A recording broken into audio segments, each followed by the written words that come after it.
Hi friends, welcome to మన Bommarillu. Upcoming రివ్యూలోకి వెళ్ళిపోదాం. గగన్ భూమి గురించే ఆలోచిస్తూ బాధపడుతూ ఉంటే శారద గగన్ దగ్గరికి వస్తుంది. గగన్ వెంటనే కన్నీళ్లు తుడుచుకొని, అమ్మా ఏంటి ఇలా వచ్చావు అని అడుగుతారు. ఎందుకురా గగన్, నీ కళ్ళల్లోండి వస్తున్న కన్నీళ్ళని ఎందుకు దాచిపెట్టాలనుకుంటున్నావు అని అడుగుతారు శారద. అమ్మా నేనేమి బాధపడట్లేదే అని అంటారు గగన్. రేయ్, నువ్వు ఎవరి దగ్గరైనా అబద్ధం చెప్పొచ్చు. పాపం ఆ పిచ్చి పిల్ల భూమి దగ్గర నీ ప్రేమని దాచిపెట్టి తనని కర్కశంగా బయటికి గెంటేయచ్చు.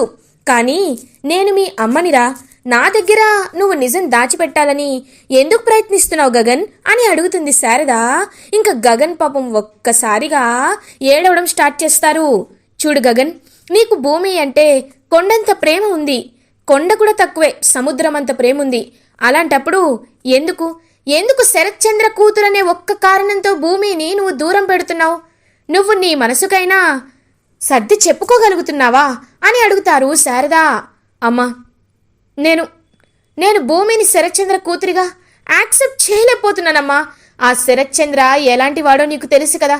చిన్నప్పుడు మనకి నిలువ నీడ కూడా లేకుండా మన నుండి ఒక విలువైనవన్నీ లాగేసుకొని మనల్ని రోడ్డు మీద పడేలా చేశాడు ఆ శరత్చంద్ర. అలాంటి శరత్చంద్ర కూతురిగా భూమికి తన రక్తమే రాదని గ్యారంటీ ఏముందమ్మా? ముందు వస్తారు, ప్రేమ చూపిస్తారు, ప్రేమ ఉందని చెప్తారు, తర్వాత మనల్ని నాశనం చేసి వెళ్ళిపోతారమ్మా అని అంటారు గగన్. గగన్, నువ్వు కేవలం ఒక్కవైపు మాత్రమే ఆలోచిస్తున్నావు, ఇంకొక వైపు ఆలోచించట్లేదు. ఎప్పుడు చూసినా భూమి ఆ శరత్చంద్ర కూతురు అని అంటున్నావు నాన్న. కరెక్టే, కానీ భూమి వాళ్ళ అమ్మగారు ఎవరో తెలుసా? శోభాచంద్ర గారు. నువ్వప్పుడు చిన్నపిల్లాడివి గగన్, అందుకే నీకేమీ తెలీదు. ఒకసారి ఏం జరిగిందో తెలుసా అని ఇంకా ఫ్లాష్ బ్యాక్ చెప్పడం అయితే స్టార్ట్ చేస్తారు శారద. ఇంకా వెంటనే కృష్ణప్రసాద్ పెళ్లి కాలేదు అని నటించి ఇంటికైతే ఇంక తన పెళ్లి కాలేదని అబద్ధం చెప్పి జాబ్లో జాయిన్ అవుతారు కదా. ఆ విషయాన్ని తెలుసుకుంటారు శోభాచంద్ర. తెలుసుకున్నా సరే ఏమీ మాట్లాడకుండా ఇంకా కృష్ణప్రసాద్ వాళ్ళ ఇంటికి వస్తారు శోభాచంద్ర. ఏంటన్నయ్యా, నీకు పెళ్ళైందనే విషయాన్ని నువ్వు దాచిపెట్టావా అని అడుగుతారు. అది కాదు చెల్లెమ్మ, అంటే ఈ విషయం సార్కి తెలిస్తే కోప్పడతారు కదా అని అంటారు కృష్ణప్రసాద్. నువ్వు బ్రతుకు తెరువు కోసం అబద్ధం చెప్పావు, అయినా నీలాంటి నిజాయితీ పరుణ్ణి, నమ్మకస్తుని మేము ఎందుకు వదులుకుంటామన్నయ్యా అని ఎప్పుడైతే తను చనిపోబోతుందో దానికి 2 days 3 days బ్యాక్ అనమాట. అలా ఇంకా కృష్ణప్రసాద్ అయితే శారద దగ్గరికి శోభాచంద్రని తీసుకువస్తారు. శోభాచంద్ర శారదతో, నమస్తే వదినా, మీ గురించి ఎప్పుడూ అన్నయ్య చెప్పకపోయినా నేనే తెలుసుకున్నాను, మీరు చాలా అదృష్టవంతులు అని అంటారు. ఇంకా శోభాచంద్ర శారదతో, మీలాంటి వారు మా ఇంటికి రావడం నాకు చాలా సంతోషంగా ఉంది. బాబు స్కూల్కి వెళ్ళాడని చెప్పి ఇంకా కూర్చోపెట్టి హ్యాపీగా చూసుకుంటూ ఉంటారు కృష్ణప్రసాద్ అండ్ శారద. మిమ్మల్ని చూస్తుంటే నాకు చాలా సంతోషంగా ఉంది. ఒకరోజు చూసుకొని శరత్చంద్రకి నేనే నిజాన్ని చెప్తాను, మీరు మాత్రం ఎప్పుడూ సంతోషంగా ఉండాలి అని చెప్పి ఇంకా అలా హ్యాపీగా మాట్లాడి అక్కడి నుండి వెళ్ళిపోతుందనమాట శోభాచంద్ర. అదంతా విని ఒక్కసారిగా గగన్ అయితే అలా ఇంకా షాక్లో ఉండిపోతారు. చెప్పాను కదా గగన్, భూమి శోభాచంద్ర గారి కూతురు, అందుకే భూమికి అన్ని శోభాచంద్ర గారి పోలికలే వచ్చాయి. అయినా ఆవిడ ఎవ్వరిని తక్కువ అంచనా వేరు, ఎవ్వరిని చిన్న చూపు చూడరు. మీ నాన్నగారు ఆవిడ దగ్గర పని చేస్తున్న వారైనా అన్నయ్య అన్నయ్య అని ప్రేమగా పిలిచేవారు. ఎప్పుడు ఒకరు తక్కువ ఒకరు ఎక్కువ అని భేదం చూపించేవారు కాదు. అందరూ సంతోషంగా ఉండాలని కోరుకునేవారు, అందరి సంతోషంలోనే తన సంతోషాన్ని వెతుక్కునేవారు. తనకి నాట్యం అంటే ప్రాణం పెట్టేవారు. అలాంటి గొప్ప మనసున్న ఆవిడ కూతురేరా భూమి. భూమి గురించి నీకు ఏం తెలుసు? భూమిని చూస్తుంటే నిజంగా శోభాచంద్ర గారిని చూసినట్లే అనిపిస్తుంది. భూమి కూడా మీరు నాకు కావాలి అంటుంది, కానీ మా నాన్నని వదిలేసి మీ దగ్గరికి వస్తాను అని ఏ ఆడపిల్లైనా ఎందుకు చెప్పాలి గగన్? ఎందుకు చెప్పాలి? కన్న తల్లిదండ్రుల కంటే ప్రేమించిన వాడు ఎక్కువ అని నువ్వనుకోవచ్చు, కానీ తను అనుకునే రకం కాదు కదా. ఒకవేళ శరత్చంద్రని కాకుండా నన్ను వదిలేసి నువ్వు భూమితో వచ్చేయమని భూమి అడిగితే నువ్వు వెళ్ళిపోతావా? లేదు కదా. నీకు ఉండే విలువలే భూమికి కూడా ఉంటాయి కదా. నీకు మీ అమ్మ ఎంత గొప్పదో భూమికి కూడా వాళ్ళ నాన్న అంతే గొప్పవాడు కదా. ఈ విషయాన్ని నువ్వు ఎందుకు ఆలోచించలేకపోతున్నావు గగన్? భూమి చాలా మంచి అమ్మాయి. తనని వదులుకుంటే మనదే దురదృష్టమవుతుంది. మీరిద్దరూ ప్రాణంగా ప్రేమించుకున్నప్పుడు నువ్వు తన ఇంట్లోండి గెంటేసినప్పుడు తన కళ్ళల్లో చూసిన ప్రేమ అనేది నీకు ఎవరిలో కనబడదు నాన్న, కనబడదు. ఒక తల్లిగా నేను చెప్పాల్సింది చెప్పాను, అర్థం చేసుకునే మనసు నీకుండాలి. బాగా ఆలోచించుకో అని అక్కడి నుండి వెళ్ళిపోతారు శారదా. గగన్ ఆలోచనలో పడతారు. శారద చెప్పిన మాటల్ని గుర్తు చేసుకుంటూ ఉంటారు. నిజమే, ఆ శరత్చంద్ర ఎలాంటి వాడో మనకు అవసరం లేదు, కానీ భూమి చాలా మంచిది.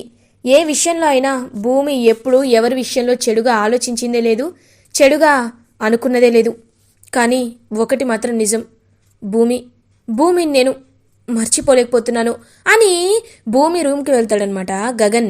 ఇంకా అలా భూమి రూమ్కి వెళ్ళి మొత్తం చూస్తూ ఉంటారనమాట గగన్. ఇంకా నటరాజస్వామి విగ్రహం కానీ శోభాచంద్ర గారి ఫోటో కానీ అవన్నీ చూస్తూ ఇంకా గగన్ అలా నడుస్తూ వస్తుంటే అప్పుడే గగన్కి ఒక జ్ఞాపకమైతే గుర్తుకు వస్తుంది.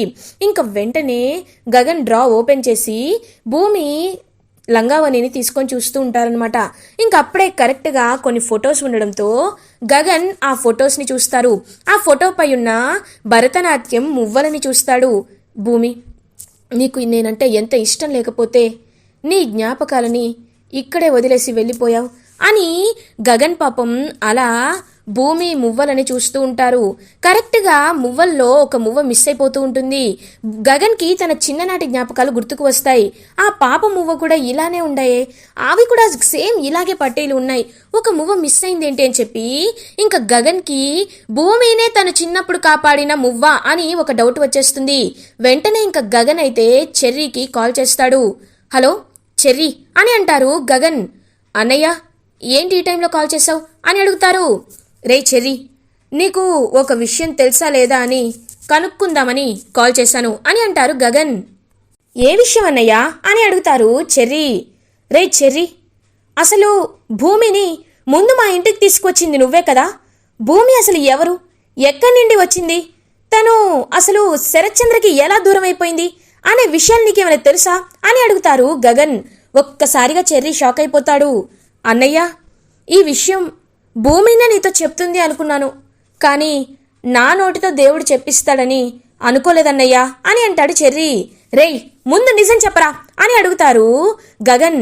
అన్నయ్య, అసలు భూమి ఎలా తప్పిపోయిందో తెలుసా అన్నయ్య, భూమి చిన్నప్పుడు బొమ్మల ఫ్యాక్టరీ పక్కన చెత్త కుప్పలో పడిపోతే తన్ని కాపాడారు ఒక బాబు. తన్ని కాపాడేలోపు కొంతమంది వెంట తరుముతుంటే తను అరకు ట్రైన్ ఎక్కించారు అని భూమి చెప్పింది. అలా ఆ కాపాడిన ఆ బాబు ఎవరు, ఇప్పుడు ఎక్కడ ఉన్నారు అని తెలుసుకోవడానికి కూడా భూమి చాలా అంటే చాలా ప్రయత్నించింది. తర్వాత తనని కాపాడిన ఆ చిన్న బాబు నువ్వేనని తెలుసుకుందన్నయ్యా అని అంటాడు చెర్రీ. ఒక్కసారిగా షాక్ అయిపోతారనమాట. ఇంకా అలా గగన్ అంటే నువ్వు చెప్పేదేంట్రా చెర్రీ, నేను చిన్నప్పుడు కాపాడిన సిరిమువ్వ నా భూమియేనా అని అంటారు. అవునన్నయ్య, అవును, నువ్వు చిన్నప్పుడు కాపాడిన ప్రాణనే ఇప్పుడు ఇంతలా శరచంద్ర మావయ్య కోసం కొట్టుకుమిట్లాడుతుంది అని అంటారు. ఒక్కసారిగా ఇంకా గగన్ అయితే షాక్ అయిపోయి అలా ఇంకా చూస్తూ ఉండిపోతాడు. వెంటనే ఇంకా కిందకి వచ్చి, అమ్మా నీకు ఒక నిజం చెప్పాలమ్మా, నేను చెప్పాను కదా చిన్నప్పుడు ఒక పాపను నేను కాపాడానని, ఆ మువ్వ ఎవరో కదమ్మా, భూమినే అని అంటారు గగన్. ఒక్కసారిగా శారద కూడా చాలా అంటే చాలా హ్యాపీగా ఫీల్ అవుతుంది. రే, అంటే ఏంట్రా, ఇప్పుడు భూమి నీ మనసులో ఉంది అంటున్నావా అని అంటారు. అమ్మా, మనసులో ఉండడం ఏంటమ్మా, భూమినే నా ప్రాణమమ్మా, భూమి ఎక్కడుందో వెళ్ళాలి, వెతకాలి అని చెప్పి ఇంకా అలా భూమి కోసం బయలుదేరుతారు గగన్. ఇది ఇలా ఉండగా భూమి దగ్గరికి డాక్టర్ వస్తారు. డాక్టర్, ఎలా ఉంది డాక్టర్ మా నాన్నకి అని అడుగుతుంది భూమి. కంగ్రాచులేషన్స్ అమ్మా, నువ్వు ఆయనతో ఏం మాట్లాడావో ఏమో తెలీదు, కానీ ఆయనకి స్పృహ వచ్చింది. ఇప్పుడు తను కాస్త కాన్షియస్లోకి రావడానికి ఒక 10 minutes పడుతుంది, 10 minutes తర్వాత రూమ్లోకి వెళ్ళండి అని చెప్పి వెళ్ళిపోతారు డాక్టర్. ఒక్కసారిగా చాలా హ్యాపీగా ఫీల్ అవుతుంది భూమి. ఇంకలా భూమి అయితే వెంటనే హ్యాపీగా వాళ్ళ నాన్న వైపు చూస్తూ ఉంటుంది. ఈ విషయాన్ని ఎలా అయినా మావయ్యతో చెప్పాలి అని చెప్పి కృష్ణప్రసాద్కి ఫోన్ చేస్తుంది భూమి. హలో మావయ్య, నాన్న కోమాలోండి బయటికి వచ్చారు మావయ్య అని చెప్తుంది భూమి. ఇంకా వెంటనే కృష్ణప్రసాద్ హ్యాపీగా ఫీల్ అయ్యి హాల్లోకి వస్తారు. హాల్లో అపూర్వ, మీరా వీళ్ళందరూ ఉంటారనమాట. మీరా మన గుడ్ న్యూస్, బావగారు కోమాలోంచి బయటికి వచ్చారంట, వెళ్దాం రండి అని చెప్పి ఇంకా అపూర్వ హ్యాపీగా ఫీల్ అవుతుంది. అపూర్వ, కృష్ణప్రసాద్ ఫ్యామిలీ అందరూ హాస్పిటల్కి బయలుదేరుతారు. ఇది ఇలా ఉండగా ఏసీపీ నయని ఆ గెస్ట్ హౌస్కి వెళ్తుంది. వెళ్ళి ఇక్కడ ఏదో రాంగ్గా ఉందే అని మొత్తం చూసేసరికి ఇంకా అలా ఆ గాజు పెంకులు వాటిపై ఉన్న ఫింగర్ ప్రింట్స్ అన్ని ఫోరెన్సిక్ ల్యాబ్కి ఇచ్చారా అని చెప్పి ఇంకా అడుగుతూ ఉంటుంది. మేడం, ఆ పెంకులు అనేది చాలామంది వేళ్ళు పడడం వల్ల మొత్తం కరప్ట్ అయిపోయింది మేడం, కాబట్టి వాటి నుండి మనం ఏమీ చేయలేమని చెప్తారు. సో ఇక్కడ అని చెప్పి చుట్టూ చూసేసరికి ఇంకా ఒక్కసారిగా ఒక చైన్ ఇరుక్కొని కనబడుతుందనమాట నైనీకి. ఇంకా చైన్ తీసుకుంటుంది. ఈ చైన్ ఎవరిదై ఉంటుంది? రాజేంద్ర, ఈ చైన్ని తీసుకువెళ్ళి దీని డీటెయిల్స్ అన్నీ కనుక్కో. అసలు ఎవరు కొన్నారు, ఎప్పుడు కొన్నారు, ఇది ఎవరిది అనేది తెలుసుకో అని చెప్పి చెప్తారు. ఇంకా అలా ఆ చైన్ తీసుకువెళ్ళి ఆ ఎస్ఐ రాజేంద్ర అయితే డీటెయిల్స్ కనుక్కొని వచ్చేసరికి, మేడం ఇది వంశీ అని అతను కొన్నాడు మేడం, అతను కొని 2-3 months పైనే అవుతుంది అని అంటారు. వంశీనా? వంశీకి శరత్చంద్రకి ఏమైనా రిలేషన్ ఉందా అని అడుగుతారు. ఉంది మేడం, వంశీ ఎవరో కాదు, శరత్చంద్ర గారి మేనకోడలి భర్త. అంటే మనం మార్నింగ్ ఇంట్రోగేట్ చేసిన కృష్ణప్రసాద్ వాళ్ళ కన్న కూతురు అని చెప్తారు. వాట్? అతని చైన్ ఇక్కడెందుకుంది?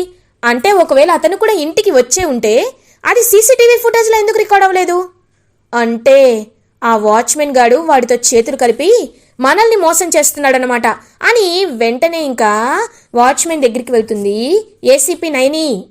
వాచ్మెన్ని తన స్టైల్లో ఇంట్రోగేట్ చేసి 4 బాగా చెంపపై కొట్టేసరికి వాచ్మెన్, మేడం వద్దు మేడం, నిజం చెప్పేస్తాను మేడం అని చెప్పి ఇంకా వెంటనే అలా ఎవరిదంతా చేశారు, లైక్ ఈ వంశీనే వచ్చి తన్ని చంపేసి నాకు డబ్బులిచ్చి మేనేజ్ చేశాడు అనే విషయాన్ని బయట పెట్టేస్తాడనమాట ఏసీపీ నైని దగ్గర వాచ్మెన్. ఇంకా అలా వంశీ వాళ్ళ ఇంటికి వెళ్ళి వంశీని 4 కొట్టి జైల్లో పెట్టి అరెస్ట్ చేస్తుంది ఏసీపీ నైని. ఇంకా వెంటనే హాస్పిటల్కి రీచ్ అవుతుంది ఏసీపీ నైని. శరత్చంద్ర అలా కళ్ళు తెరుస్తారు. భూమిని పక్కకు తోసేసి అపూర్వ బావా బావా అని దగ్గరికి వెళ్తుంది.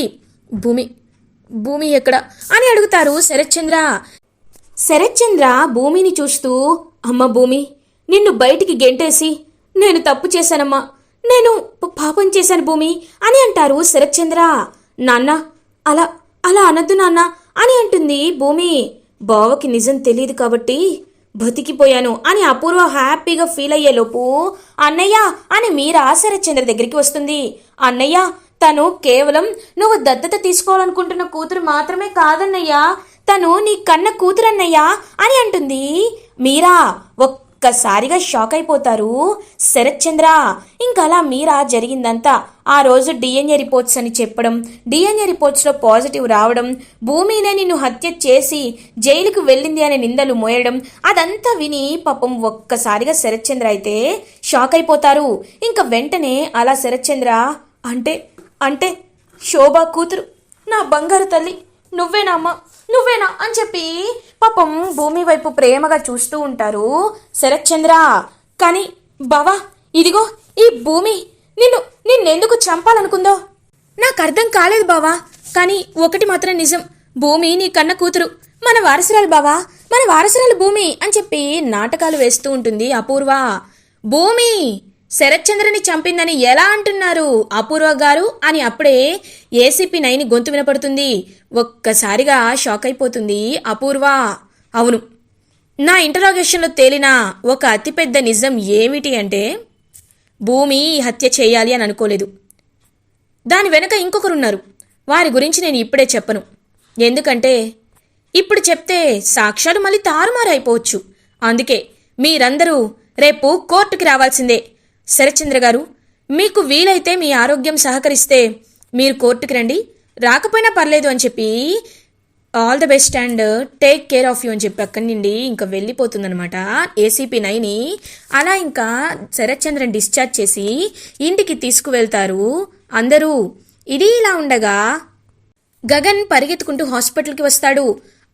డాక్టర్, శరత్చంద్ర అని అడుగుతారు. శరత్చంద్ర అని అడుగుతారు. ఆయన్ని ఇంతకుముందే డిశ్చార్జ్ చేశామండి అని చెప్తారనమాట డాక్టర్. ఒక్కసారిగా గగన్, అంటే ఇప్పుడు నేను నా భూమిని చూడ్డానికి అక్కడికి వెళ్ళాలా అని ఇంక పాపం ఆలోచనలో పడి బాధగా ఇంటికి తిరిగి వెళ్తాడు గగన్. ఇది ఇలా ఉండగా భూమి శరత్చంద్ర ఇంటికి వస్తూ ఉంటే అపూర్వ తన యాక్టింగ్ అయితే స్టార్ట్ చేసేస్తుంది. బావా ఒక్క నిమిషం బావా అని చెప్పి ఇంకా అలా అపూర్వ అయితే ఇద్దరికి హారతిస్తుందనమాట. ఇదంతా చూస్తూ భూమి అబ్బా అని అనుకుంటుంది. శరత్చంద్ర మాత్రం హ్యాపీగా ఫీల్ అవుతారు. నువ్వు ఈ ఇంటి వారసురాలతో కలిసి ఇంటి లోపలికి వస్తున్నావు బావా, అలాంటప్పుడు నీ గురించి నేను ఎందుకని చెప్పు బావా. రా బావా. అమ్మ భూమి, ఇన్నాళ్ళు నువ్వు బయట అమ్మాయివేమోనని నీపై ప్రేమ చూపించలేదమ్మా, కానీ నా ప్రేమ ఎలా ఉంటుందో ఇప్పుడు చూస్తావు కదా, ఖచ్చితంగా చూపిస్తాను. నక్షత్రకేం తెలుసు బావా, తను చిన్నపిల్ల. ఇప్పుడు మన వారసురాలంటే భూమినే కదా, భూమినే మన వారసురాలు, భూమికే అన్నీ అప్పచెప్పాలి అని చెప్పి ఇంకా మంచి మార్కులు కొట్టేయడానికి ట్రై చేస్తూ ఉంటుంది శరత్చంద్ర ముందు. అపూర్వ నువ్వు చెప్పింది నిజం, నా బంగారు తల్లిని ఇప్పుడు మనం వారసురాలుగా ప్రకటించాలి అని అంటారు. వెంటనే ఇంకా అపూర్వ అవును బావా, గ్రాండ్ పార్టీ అరేంజ్ చేసి ఖచ్చితంగా తన్ని మనం వారసురాలుగా ప్రకటిద్దాం బావా అని అంటుంది అపూర్వ. ఇది ఇలా ఉండగా నెక్స్ట్ డే మార్నింగ్ అవుతుంది. అందరూ కోర్టుకి వస్తారు. ఇంకా ఏసీపీ నైని యువర్ ఆనర్, మీరు అనుమతిస్తే అసలు ఏం జరిగిందో సీన్ టు సీన్ ఎక్స్ప్లెయిన్ చేస్తాను అని చెప్తారు. ప్లీజ్ ప్రొసీడ్ అని అంటారు జడ్జ్. ఆ రోజు రాత్రి శరత్చంద్ర గారు తన గెస్ట్ హౌస్కి వెళ్లే ముందు కార్లో వంశీ అనబడే ఇదిగో ఈ నేరస్తుని చూశాడు. తను దీపా అనే అమ్మాయిని ప్రెగ్నెంట్ చేశాడు అని, అది తప్పించుకోవడానికే తను ప్రయత్నిస్తున్నాడు అని ఆయన తెలుసుకున్నాడు. వెంటనే వాడికి బుద్ధి చెప్పాలని, ఎలా అయినా ఇందుకి వాడికి విడాకులు అప్పచెప్పాలని వంశీని మందలించి వెళ్ళాడు. దీనికి పగ పెట్టుకున్నాడు వంశీ పగ పెట్టుకొని నేను ఇందుకు ఎక్కడ దూరం అయిపోతానోనని వంశీ శరత్చంద్రని ఎలా అయినా చంపేయాలని ప్లాన్ వేసి తన గెస్ట్ హౌస్కి వెళ్ళాలి అనుకున్నాడు ఈ వంశీ. కానీ అదే టైంకి భూమిని ఇంట్లోండి బయటికి అదే రోజు పంపించేయడం వల్ల కృష్ణప్రసాద్ అండ్ చెర్రీ ఒకరి తర్వాత ఒకరు వెళ్ళి శరత్చంద్రని తిట్టసాగారు. అంటే అంత మంచి అమ్మాయి భూమిని ఎలా మీరు బయటికి పంపించేస్తారని ఇద్దరూ కాసేపు శరత్చంద్రతో గొడవ పడిన తర్వాత ఒకరి తర్వాత ఒకరు బయటికి వచ్చారు. దాని తర్వాత గగన్ భూమి వెళ్ళిపోయింది అని వెతుక్కుంటూ తన దగ్గరికి వెళ్ళి వచ్చాడు. కానీ వీళ్ళెవరికి తెలియని విషయం ఏంటి అంటే అప్పటికే శరత్చంద్రని ఆ వంశీ పొడిచి వెళ్ళిపోయాడని. కృష్ణప్రసాద్ బాటిల్ పగలగొట్టడంతో ఆ గాజు పెంకుల్ని తీసుకుని తను అది గుండెల్లో పొడిచేలా చేసి అక్కడి నుండి వెళ్ళిపోయాడు అని చెప్పి వంశీనే ఇదంతా చేశాడని చెప్తారనమాట. దోషిగా వంశీని ఇంకా ఫిక్స్ చేస్తారు ఏసీపీ నైని. వంశీనే దోషి అని పోలీస్ శాఖ వివరించడంతో చేసిన నేరానికి జైలు శిక్ష 10 ఏళ్లు పడాలి. కానీ మనిషికి ఏమీ అవ్వలేదు కాబట్టి, తను బ్రతికే ఉన్నారు కాబట్టి ఇది 3 ఏళ్లకే కుదిస్తున్నాము అని చెప్పి 3 ఏళ్ల జైలు శిక్షణ వేస్తారు వంశీకి. ఒక్కసారిగా ఇందు అదంతా విని షాక్ అయిపోతుంది. ఇంకా ఇందు అయితే అలా చాలా అంటే చాలా ఏంటిదంతా లేదు, ఆయన అలా చెయ్యరు అని చెప్పి ఇంకా వెంటనే కుప్ప కూలిపోతుంది ఇందు. గగన్ భూమి ఇద్దరు ఇందు దగ్గరికి వస్తారు. ఇందు, నువ్వు నమ్మినా నమ్మకపోయినా ఇదే నిజమమ్మా అని అంటారు గగన్. అన్నయ్య నువ్వు కూడా అలా అనొద్దన్నయ్య, వద్దు, ఆయన ఎలాంటి తప్పు చేయడు. ఆయన ఇదంతా చూస్తుంటే నువ్వే ఇదంతా చేసావనిపిస్తుంది. ఎందుకంటే ఆయనకి డబ్బులు కావాలంటే ₹1 కోటి కట్నం మా అత్తయ్య మావయ్యని పిలిచి ఇచ్చావు. ఇప్పుడు భూమిని నువ్వు ప్రేమిస్తున్నావు కాబట్టి భూమిని కాపాడుకోవడానికి ఇదంతా నిందలు తనపై తోసేసేలా చేసావు, అంతే కదా అని చెప్పి ఇంకా అక్కడి నుండి ఏడుస్తూ వెళ్ళిపోతుంది ఇందు. ఇందు మళ్ళీ నన్ను అపార్థం చేసుకుంది, ఇప్పుడు ఏం చేయాలని చెప్పి పాపం ఆలోచిస్తూ ఉంటారనమాట పాపం గగన్. అపూర్వ కోపంగా భూమి వైపు చూస్తూ ఉంటుంది. చూసావా అమ్మాయి, నేను చెప్పిందే నిజమైంది. ఆ భూమి ఏమీ హత్య చేయాలనుకోలేదు అని అంటుంది గోరింటాకు పిన్ని. అది హత్య చెయ్యాలనుకోకపోయినా ఇప్పుడు అది వారసురాలిగా మా ఇంట్లోకి వచ్చి ఆ బావకి దగ్గరైపోతుంది. నా నెత్తి మీద ఎక్కి కూర్చొని ఇకపై నన్ను బ్రతకనివ్వదు పిన్ని. నేను ఆ నక్షత్రకి చెప్పినట్టు ఒకరి బ్రతుకు తీసైనా బ్రతకాలి. ఖచ్చితంగా ఆ భూమిని ఇంట్లో బ్రతకనివ్వను పిన్ని, బ్రతకనివ్వను అని అపూర్వ గట్టిగా మనసులో అనుకుంటుంది. ఇంకలా భూమి అయితే గగన్ వైపు చూస్తూ ఉంటుంది. గగన్ కూడా పాపం భూమి వైపు చూస్తూ ఉంటారు. భూమి గగన్ దగ్గరికి వెళ్ళి, ఏవండి, మీరు నాతో మాట్లాడకపోయినా పర్లేదండి, కానీ నాపై కోపం పెట్టుకోవద్దండి అని అంటుంది పాపం భూమి, నీతో నాకు మాట్లాడాలని చాలా ఉంది, కానీ ఇప్పుడు నువ్వు శరత్చంద్ర కూతురివి, నువ్వే నా చిన్ననాటి మువ్వనని నేను తెలుసుకున్నా సరే ఆ విషయాన్ని బయట పెట్టాలంటే ఏదో తెలియని టెన్షన్ వస్తుంది. కానీ ఖచ్చితంగా సమయం వచ్చినప్పుడు బయట పెడతాను భూమి అని భూమి వైపు చూస్తూ, చూడు భూమి, నీపై నాకు కోపం ఉండడం ఏంటి? లేదు, నాకు ఎలాంటి కోపం లేదు. నువ్వు ఎక్కడున్నా సంతోషంగా ఉండాలని కోరుకుంటాను, శరత్చంద్ర కూతురువైనా ఇంకే కూతురువైనా. ఎందుకంటే నువ్వు నేను కాపాడిన ప్రాణానివి కదా భూమి అని ఒక చిన్న బాక్స్ని భూమి చేతిలో పెట్టి అలా ఇంకా గగన్ అక్కడి నుండి వెళ్ళిపోతూ ఉంటారు. భూమి ఆ బాక్స్ ఓపెన్ చేసి చూసేసరికి అందులో భరతనాట్యం మువ్వలు ఉంటాయి. ఇంకా అవి చూసి ఒక్కసారిగా భూమి, అంటే గగన్ గారికి నిజం తెలిసిపోయిందా అని గగన్ వైపు చూస్తూ ఉంటుంది. ఇంకా భూమి వైపు వెనక్కి తిరిగి చూస్తూ ఉంటాడు గగన్ నవ్వుతూ. ఇంకా భూమి వెంటనే పరిగెత్తుకుంటూ వెళ్ళి గగన్ని హక్ చేసుకుంటుంది. గగన్ అలా ఇంక ప్రేమగా భూమి వైపు చూస్తూ ఉంటారు. అంటే మీకు నిజం అని అంటుంది. అవును భూమి, నాకు తెలిసిపోయింది అని గగన్ ఇంక ప్రేమగా భూమిని హక్ చేసుకుంటారు. ఇదంతా దూరం నుండి చూస్తూ కోపంతో రగిలిపోతూ ఉంటుంది అపూర్వ. ఇలా ఎపిసోడ్ ఎండ్ అవుతుంది. ఫర్దర్ ఎపిసోడ్ రివ్యూస్ ముందుగా మీకు కావాలి అనుకుంటే మా ఛానల్ని సబ్స్క్రైబ్ చేసుకోండి. Thanks for watching.